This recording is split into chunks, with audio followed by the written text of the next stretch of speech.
chicando agua con calderos, Virgen Santísima. Anduve en el Minacoto, Minaveda o Mina Meruchar,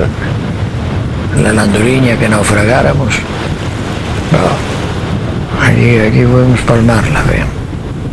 Bueno, el sábado 22 de abril da comienzo la campaña Acogerie Natural, con una jornada de 12 horas que vamos a celebrar en la plaza del Marqués de Sillón, 12 horas con actividades de todo tipo.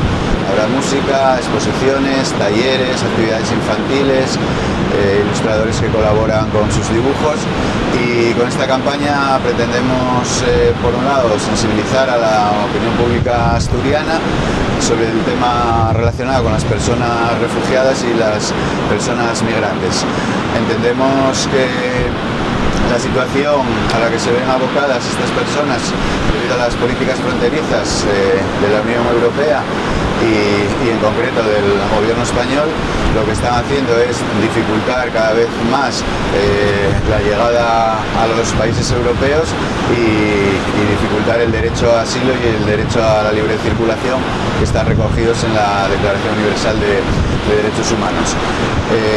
Esta es una campaña que iniciamos el sábado, que va a tener continuidad, a la cual ya se han adherido más de 500 personas firmando el manifiesto de forma individual,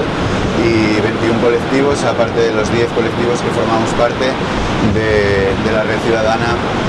de acogida. Otro de los puntos fuertes de la campaña será el próximo 17 de junio, con una manifestación en la que vamos a intentar que participe el mayor número de gente posible. Por último, queremos también manifestar nuestra queja ante la postura que el gobierno municipal del Ayuntamiento de Gijón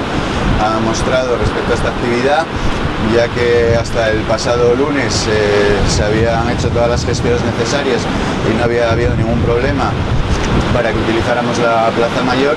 y el lunes nos comunican que no es posible que realicemos la actividad allí debido a las bodas, y hemos tenido que cambiar la ubicación a la Plaza del Marqués.